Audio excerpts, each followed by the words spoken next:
Welcome to the Experts in Sport podcast, brought to you by the School of Sport, Exercise and Health Sciences at Loughborough University. I'm Stuart McErlain-Naylor, and this is the first in a series of episodes I will be hosting based on the science behind sports performance. Today I'm joined by Dr Neal Smith from the University of Chichester. He's a reader in biomechanics, and he actually did his Masters in Ergonomics in Loughborough back in the day. Neal will be talking us through some of his research on football kicking, as well as his experiences of testing elite athletes such as Cristiano Ronaldo, and how the findings from the research and elite athletes can be translated into improvements in performance for everyday players. Hi Neal, thanks for coming on the podcast. Now then, Stuart, good morning to you. Morning. So yeah, really to start things off, it's really interested in the backstory behind this whole Cristiano Ronaldo thing. So I know from kind of watching on TV, bit of seeing it on YouTube, you're in a lab environment testing Cristiano Ronaldo's free kick, which as a biomechanist seems like the dream. So just wondering really, how did that come about? Why you? Why that situation? What's the backstory to that really? Yeah, very good question. And I think it's one of those that a few people want to know about, kind of what was it like? How did it come about? And with most of these things, Stuart, it ends up a case of sliding doors and a bit of luck and a bit of judgment. We had, myself and a group of us had done a bit of sort of research into soccer kicking before and managed to get a few little bits out there. But it was actually ended up a sort of a journalist tend to have this list of go-to people that probably the sort of the most recent is at the top. And one of the guys from our place had done something regarding creatine supplementation for a company, and this same journalist rung and said, "Seeing as this went so well, do you have anybody who knows anything about soccer kicking?" And so there I was.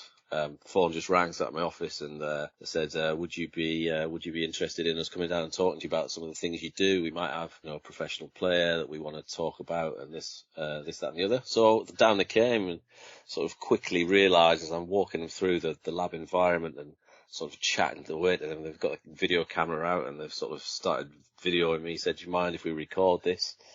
And I was sort of thinking, this is a bit strange. Feels a bit like a screen test. As it turns out to be, was a screen test. And I get a phone call about a week later asking me if I'm free in the middle of May, because we want to sort of test with this famous player. So I politely declined, saying I was going on holiday at that time. It was all pre-booked. I was off on my holidays to Italy, and sorry, I'll have to turn them down. At which point, they then replied and said, "Well, that's a shame, because that's the only day we can get Cristiano Ronaldo to come and perform his magic with us." So I quickly sort of coughed and spluttered and backtrod a little bit and changed my dates and ended up going from my holiday for a little mini break in Madrid, along with a huge great van with all our three-dimensional motion capture gear, force plates, pressure plates, EMGs, everything in the back of this van. They met me there, and that was that really. Brilliant. So rearranged holiday in the process. We'll come back to that later on, because I really want to know a bit more about that scenario. But I guess, working back from there, kind of a bit more of the backstory. You said you'd got a little bit out before then in terms of research on soccer kicking. So when did you first get involved in that? And kind of what sort of stuff had you done leading up to that? Well, yeah, I guess it all sort of emanates. I did my doctoral work in football, looking at curved running patterns and non-linear motion. So I was always had a link with biomechanics and football. And then the major league came when I took a sabbatical leave for 3 months and went over to study at the University of Western Australia in Perth. Again, another one of those sliding doors moments as I'm thinking what I'm going to do for my 3 months. I end up bumping into a guy on campus who I used to teach. He was a student back here in the University of Chichester. He was then out there, ran a coaching business and had some connections with Perth Glory, who are the pro team out there. So we put two and two together and hatched a plan to do some research with Perth Glory whilst I was out there for 3 months, and took on some of the modelling that they'd done in University of Western Australia, that they'd looked at AFL kicking, so Aussie rules stuff. We sort of modified some of that modelling, applied it to football, and kind of away we went from there really. So that's kind of how that started, and brought a bit of that kind of methods of analysis and modelling back over here and employed it in some of the research that we the phone rang, and that kind of all rolled from there, really. What would that look like when you're talking about whether it's AFL or football, soccer, whatever it is, the biomechanics setup? What would it look like? What sort of equipment are we talking? What kind of research design? What do you do really, I guess, to find out more about kicking in these sports? Yeah, it's a little bit of a tricky one. We've got a constant sort of playoff. I guess you can imagine in any sports science discipline, you've got a playoff between the amount you can control in an experiment and then having a certain amount of ecological validity that makes it applicable to real world. Now, again, with a lot of the kicking stuff, it's probably one of the more closed skills that you can get in football, which is why it's the most studied. But we're trying to make it as realistic as possible. So, we try to give accuracy constraints. We try to give instructions that are not too domineering in terms of what they want to do and let them be as free as they can to sort of move towards the ball and take their own approaches and this sort of thing. So yeah, it is a close skill, and it is obviously different because these players will then be covered in little reflective markers, sometimes maybe up to 50 or 60 of these around their legs, their pelvis, around their abdomen, their torso and things. And then we maybe have somewhere between 10 and 15 cameras pointing at them and try to then track these markers anywhere up to sort of 500 or 1,000 times per second, which sounds a bit crazy when you've got all of those cameras as well. And basically what it does, it just gives you trajectories of those individual markers, a little bit like you might get on some of the FIFA soccer games, except we then measure the angles from that rather than drop a mesh of Messi or Rooney or whoever it is on top of that and make them look like the real players. We're actually taking the angular measures from that, so we can get them to perform a kick while they're standing on a force plate as well, and that allows us to then do some additional calculations where we can sort of get to measure the forces that are being transmitted through the standing leg, through the body, and hopefully some sort of energy transfer through that kicking leg to the balls. Because ultimately what we want to measure is the outcome of what the ball's doing, how fast it's spinning, how fast it's dipping, how quick it's travelling, those sort of outcome measures really. But we're having a bit of a constant fight to try and make it as realistic as possible without putting these guys off by sticking too many things on them. In terms of measurements then, what are you assuming is successful? Kind of, is it the faster you can kick a ball, the better, the more you can spin a ball, the better? I guess, are you comparing elite athletes and recreational athletes, or are you kind of measuring the same player take 100 shots and looking at what they do differently when they score versus where they miss? How does that all work? That's an interesting one as well, I think, and there's quite a few of us in this area of sort of being critical about the way we've done things in the past, because you end up asking the players, did you contact that well? Was that typical of what you would usually expect in terms of that free kick outcome? Then we'd usually go, oh, great, that's brilliant, we'll take that one, we'll analyse that one in more depth. Until you get enough that you're satisfied you're going to get a representative one, and you sort of apply your statistics and away you fly. When in actual fact, we've got hundreds and hundreds and hundreds of kicks on our lab computer now, people that haven't actually executed it properly. And from a coaching perspective, I think this is where a lot of the time we're going wrong. We're analysing the real good ones, but if we can improve the bad ones, that's got to have a greater benefit. From a coaching perspective, we can understand actually what goes wrong is probably more important than when it goes right. If we can increase the frequency of that happening, well, there we go. So, we have started of late of looking at what actually goes wrong in the bad ones. But typically, a lot of the stuff you'll see in books and in papers is all analysed on the good ones. So, what happens with your preferred leg versus your non-preferred leg. How do we hit the perfect dipping free kick? How do we hit the perfect knuckleball? All of these are done off what the players would say, hey, guess what? That was a great shot. I've hit that one well. Analyse away to your heart's content. But as you rightly pick up, I think it's the bad ones sometimes that can be of real use to us. And I also feel that within that, if we're going to interact well with coaches, we're going to try and improve player performance. We have to look for their input, and also to try and maybe think, okay, how are we going to intervene with that? Yeah, we see the fact that some of these are good and some of these are not so good.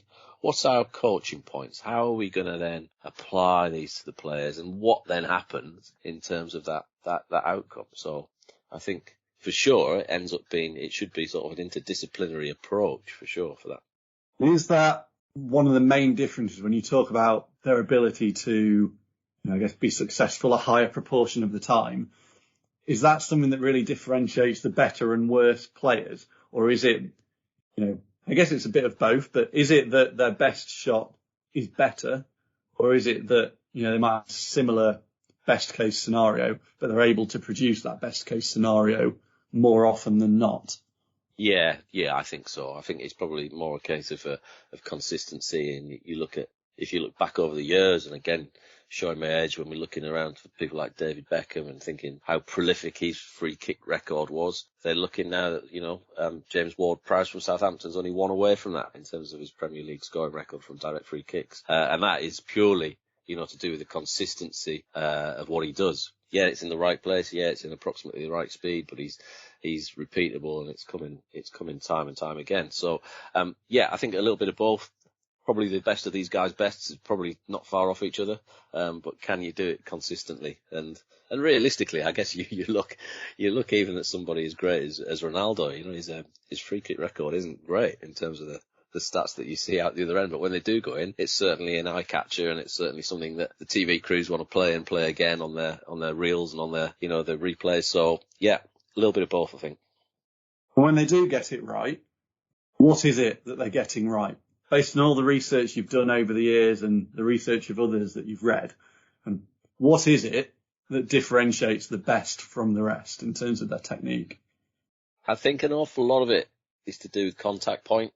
So where we're talking about contact point on the foot, but also in terms of contact point on the ball, if we can imagine both of those sort of impacting each other, the centre of masses of both of those sort of impactors have to align up to get the right outcome. So if we're trying to hit a knuckleball, in other words, a knuckleball is something when we hit the ball without hardly any spin and it deviates through the air, finds it very, very hard for the goalkeepers to retrieve. So we're trying to sort of line up the centre of mass of both of the foot and the ball as close as we can with those. If we're looking to dip a free kick or curl a free kick, we're then looking to have an off-centre hit on the ball and impart just the right amount of spin to get the ball up and down. So it's an accuracy speed trade-off, but yeah, I think it's that connection point is looking to be more and more important, I think, and especially when we look at what the difference is between a good and a bad impact.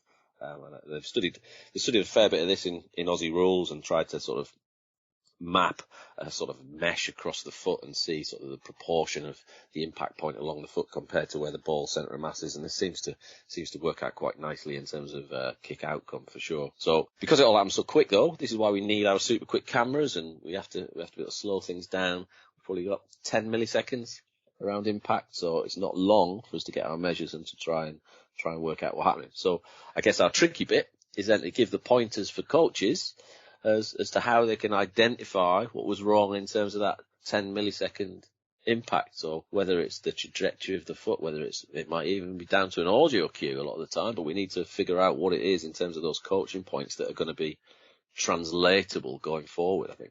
You can probably guess what my next question is going to be, but what do you think those coaching points might be? So if I'm able to really hear, there's a lot of parallels I'm seeing with some of the work we've done in cricket batting. Where, it might be a bat hitting a ball, whereas in your case it's a foot hitting a ball. Yep. All of that stuff around central impacts. We talk about the sweet spot on a bat, the negative outcomes of off-centre impacts. I guess it's the same, but where it gets interesting in our work is saying, okay, well, once you can time it and centrally hit the ball in the middle of the bat, how do you do that faster?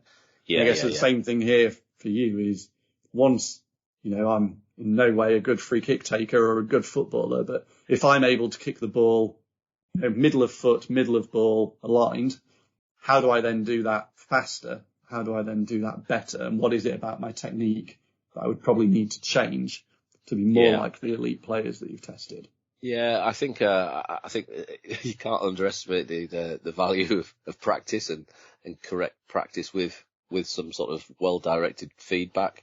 But I think that feedback can be overkill, as you probably know yourself, with this. I think if there's any fundamental errors in the technique, yes, we can correct that. But a lot of that is then down to the player to actually get the feel of the correct impact and to know when they've done that right. and to know that the precursors of how they got to there. So if they're doing something fundamentally wrong in terms of their planting foot, their standing leg, if they've got their body rotations wrong, we can point those out. But the actual feel in terms of that ball contact is what they've got to get used to, and then they get to know what they did to get to that point again. So a bit of guided practice, I think, is going to be key. I feel like I might have dodged your question a little bit, Stuart. But, if I try and pin you down and force you to kind of get off the fence and give me an answer. If I start probably really early on in the movement, really simple. I realise these won't be either or. It's probably somewhere in the middle. But should I run up straight or should I run up at more of an angle? Yeah. You can unpick the phases for sure. I think there are key indicators for that. A lot of that will depend on, again, with me with splinters sat there on the fence. So it will depend on your desired shot outcome. So if you're looking, say, as we talked before, that an extremely curved free kick like someone like Beckham or Ward-Prowse would perform, they tend to have a lot more of an angled approach to the ball because they kind of want to get under and over with their foot for that. So they'll tend to have an approach that is more towards 90 degrees. Whereas if you're looking at somebody like a Ronaldo or David Luiz, someone like those who are trying to hit a Didier Drogba when he used to do as well, trying to hit a knuckleball, they'll come from pretty much a straight approach. So because they're trying to line up exactly those centre of masses. So depending on that. So again, not surprisingly, if we average all this out, we tend to find most people will approach somewhere between 30 and 45 degrees. In terms of that final approach stride. But if you are trying to look for the extremes of that, and I say we'll push that further round. If we're looking for an extreme amount of curve and whip on the ball, we'll straighten that out a lot more if we're looking for more of a knuckleball. So that's kind of the angle of approach, I guess. As well, you're probably going to be looking at how quick they're coming in. And it's a little bit akin to, I guess, a long jump and triple jump in that way. You need to come in quickly, but you need to come in as quickly as you can control, and as much as your strength and your eccentric strength of your leg, your leg musculature can handle. So, yes, we're gonna apply a lot more speed to the ball if we have a quicker run up, but it's got to be able to be controlled, and we've got to be able to plant and transfer that energy through that kicking support, that support leg that's on the ground. Yeah. Okay, so talk to me a bit more about strength then, because you mentioned strength. Yeah. How relatively important do you think it is relative to technique? I guess if you've got speed, strength, technique, they all play a part, but how important is it to be strong if you want to be a good kicker of the ball? Yeah, strength does make a difference. I mean, there's been some quite, even back as far as the 80s, you look at some isokinetic measures that were taken and they sort of correlate those legs. What do you mean by isokinetic measures then? Just make sure that's clear. Sorry, yeah. If you're going to strap you into a chair, Stuart, and just isolate one muscle group. So say if I look at your quadriceps, I can get you to extend your knee to straighten your leg, and we can measure just how much torque or how much strength you can put into this machine. So we could do it straightening your leg for your quadriceps. We can do it bending your leg for your hamstrings. We can do the same for the muscles around the hip. And sort of ascertain if an increase in strength would correlate to an increase in ball speed. And in the most case, yes, it does.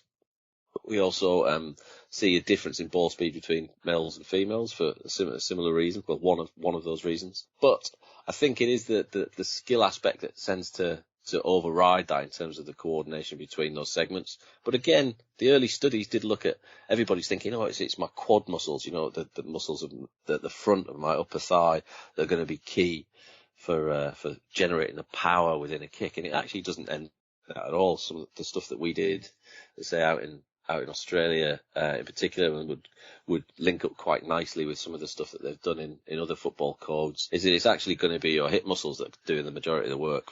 So those muscles at the front of your hip and your groin, where you're actually bringing the leg forwards, those are going to be the key ones to generate the power that is transferred through into that ball impact. And in actual fact, once the bottom part of your shin and your foot is coming through, once that knee angle gets to around about 90 degrees, the energy transfer from there is pretty passive because your muscles can't actually contract that quick enough. It's like we're talking 1700 degrees per second. Your quad muscles ain't quick enough to do that. So it's actually a sort of a passive energy transfer by that point. A lot of the work is actually done. We're just control that impact. So yeah, hip muscles, really, really important if we're going to develop power and we're going to generate ball speed, for sure. I think if we're then down to talking about the accuracy, most definitely the skill. So does it all start at the hip? I guess if what you're saying is by the time it gets to the end of my leg, there's not a lot I can change. It's just swinging through and hitting the ball. Does it start at the hip, or kind of, how much do the arms matter? Does the torso matter? Does the head matter, or the other leg? And I guess, what happens before that point, really? Well, I guess you can sort of, you can place this in a similar sort of way to if you can imagine yourself being more one arm dominant than another. If you're going to throw a cricket ball, you're going to throw a rounders ball, whatever it is that you're going to throw as hard as you can. You throw with your good arm, and you tend to get a lot more sort of involved, a lot more things happening. You throw with your bad arm, what it tends to be is just pretty much an arm shot. You sort of bend your shoulder, you bend your elbow, you bend your wrist, and that's it. There's only 3 little bits of movement that happen in that arm, really, because you try to constrain it as you sort of got an unskilled task. So people, if they're not that confident or not that skilled, it will be a basic swing through. Now, as we get more proficient, we can introduce more of these, what we call degrees of freedom. So different joints can become involved, and we can get different rotations that basically give us a slow increase in speed or a slow increase in power as we come towards that final release point or impact point. So what we do find with a more mature kicking action is exactly this. We start with, as we say, an angled approach, which gives us more rotation. There's a group that Shannon Westerhoff that sort of gave this tension arc a name, which is basically where we stretch out using our non-dominant or our non-kicking arm to sort of press a stretch on the torso and around the hips as we preload that twist coming into the kicking mechanism, and then the pelvis rotates around that standing leg. So we get whole more of these degrees of freedom that we speak about, the more this kicking action evolves. So the better the kicker, the more body parts are involved, I think, really, in a nutshell. Okay. And another drawing parallels with cricket, because you mentioned throwing, and it's something that I know a little bit more about, but kind of, if you take cricket bowling as an example, then, one aspect of that, as well as speed and accuracy that we've spoken about, is an element of disguise or deception in terms of, wanting to hide what you're actually trying to do or wanting to make it look like you're doing something else. How much does that play a part? Because even based on what you said with the run-up, if I'm a goalkeeper who knows absolutely nothing about football, you've just told me that a straight run-up means it's getting hit fast and straight. An angled run-up means it's going to put a lot of spin on the ball. How important is it to kind of disguise those things? And I guess, how does that link in with the optimum technique? If you're saying this is the best way to kick a ball, but people are going to know exactly what you're doing with it. Any thoughts on that? It does amaze me still to this day and age how many direct free kicks are still taken in football from if you look at the percentage that you're going to get back in terms of A, making the goalkeeper work, and B, actually scoring a goal. It seems to me that gone are the days of these ingenious free kick movements where we're getting players running all over the place. We'll chip the ball around the side, or we'll lay the ball out wide, and almost a set play, if you like. And I think these would be a lot more successful. I guess there's that age-old debate as well. I'm sure we've all sat around a table in a pub with a beer watching the TV. Go, surely you'd be best off without a wall. Surely the wall there is disguising where the player's going to kick it, and there is a certain element in that too. It's almost ingrained within our football culture, though, that ball goes somewhere in and around the D, that someone's going to step up and flex their muscles and think, right, I'm going to try and hit this free kick in for a goal, when the stats just don't really add up. So I find it quite hard to defend that one, Stuart. I think it probably does need a bit of a sea change in terms of people practicing things on the training ground, getting some more set plays sorted to bring in the unknown a little bit more, rather than just taking a strike when you're getting such a low percentage of winning shots from that. On that note, do you include a wall or a goalkeeper or anything in the kind of lab-based testing that you do? Or whether you do or whether you don't, do you know whether that influences techniques? Does their technique change when there's a wall in the way or where there's a goalkeeper there? Or does it not actually make a difference for your testing? Yeah, we've done a few bits with having a wall there, and it reduces the speed of the kick for sure. So once you bring in an accuracy constraint, so you're telling somebody exactly that's going to be in this target zone, your ball speed will go down. So if we're gonna make it, as we said, as ecologically valid or as game-like as possible, yes, that should be the case. I think unless you're very fortunate, and we are fortunate here just to be able to just about get a full-size goal into our lab, it's very difficult to do that a lot of the time. So people probably conduct their experiments with whatever they can get their hands on and however big their room is. So we end up sort of using some tape and painting it on a net inside the lab that gives us a target zone for us to aim into. But yeah, it most definitely makes a difference. And I think, yeah, you're not really getting the true understanding of what's happening if we don't have some sort of target within that as well. A lot of it, kind of things you've spoken about so far, sound like, you're able to explain mechanically why things happen. You can explain kind of, well, this is why you do that. And it all sounds as if that's what you would expect based on an understanding of how the body moves and mechanics and things. I just wonder whether there's been anything that's surprised you.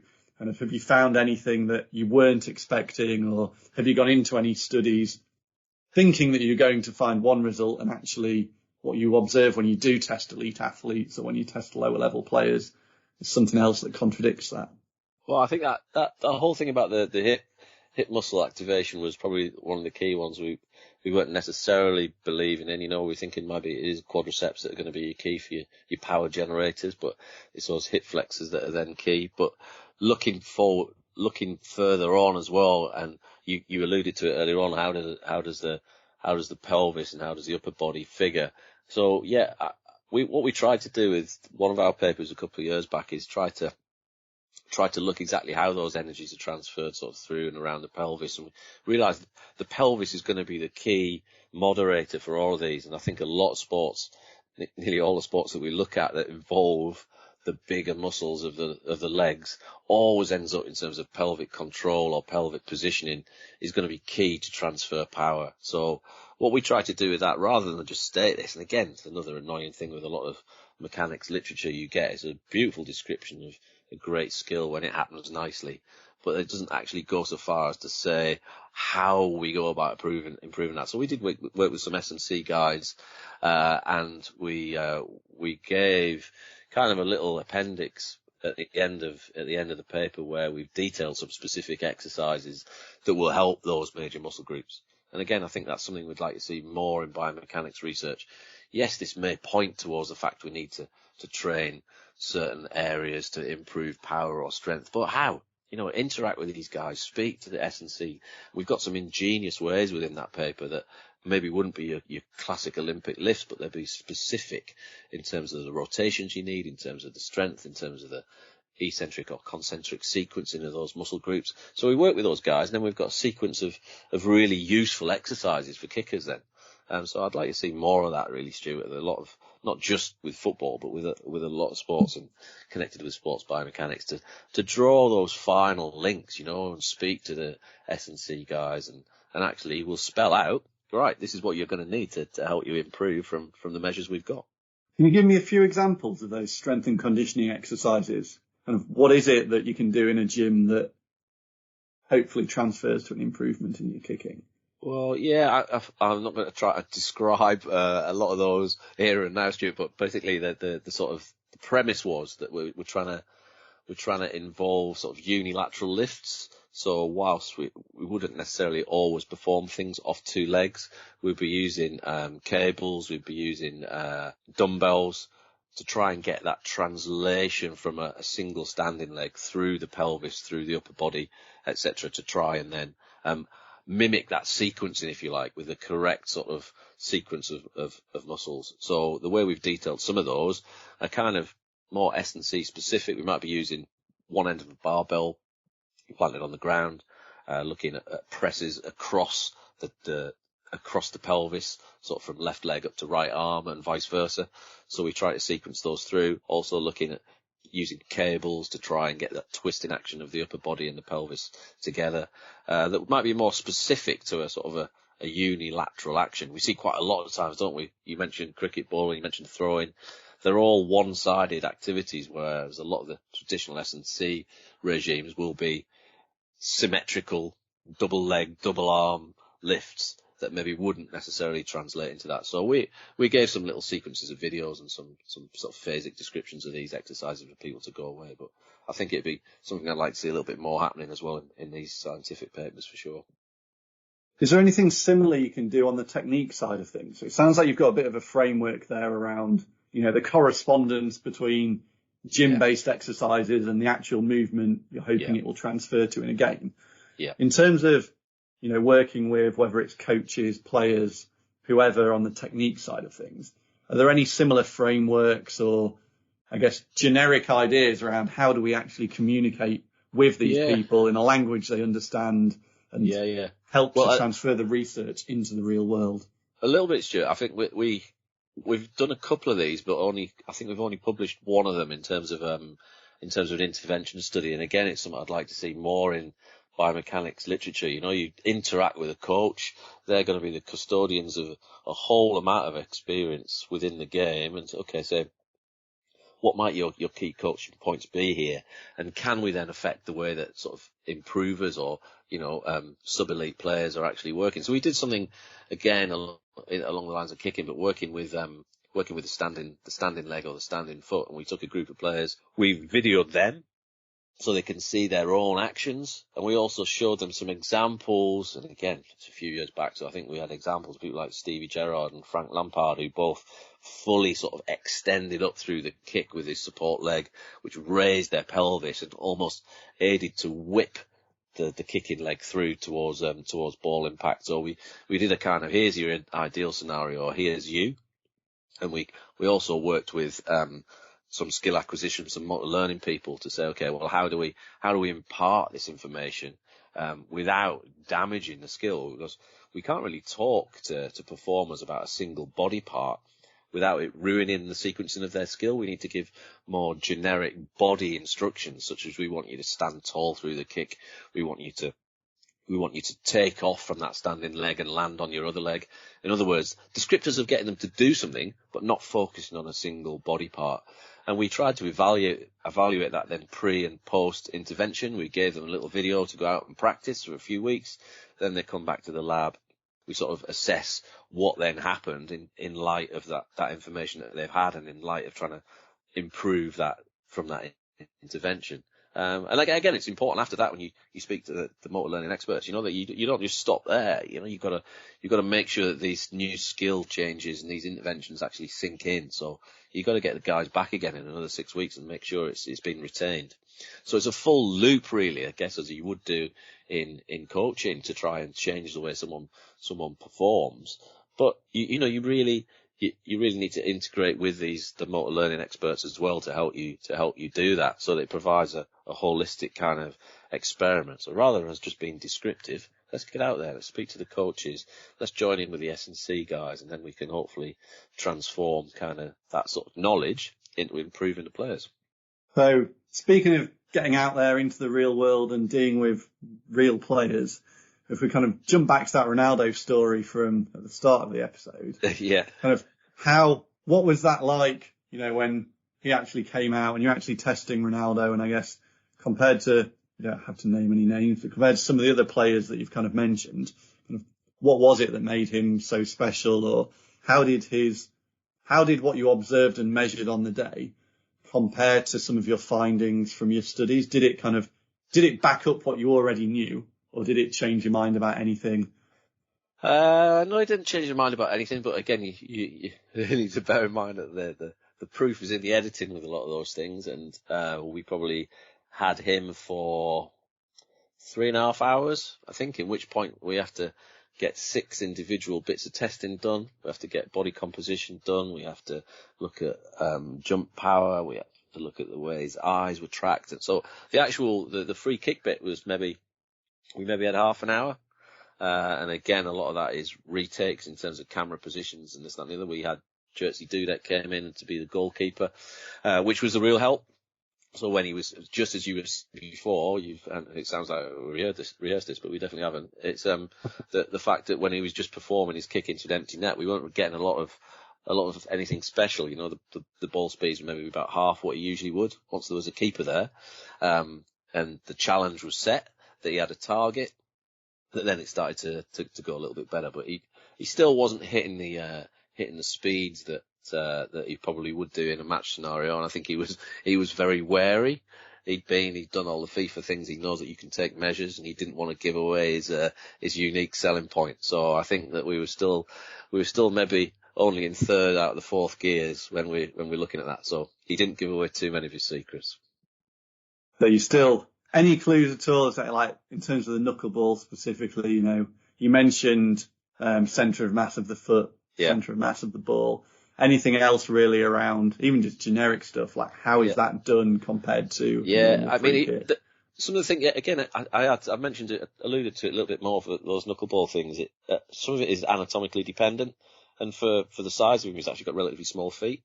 So that means he can contact the ball with the sort of dorsal surface of his foot, so the bit where the laces are on your boot. He can actually manage to hit that sort of almost the top of his foot, the bottom of the ankle joint, with his toes pointing down. They're not going to hit the floor.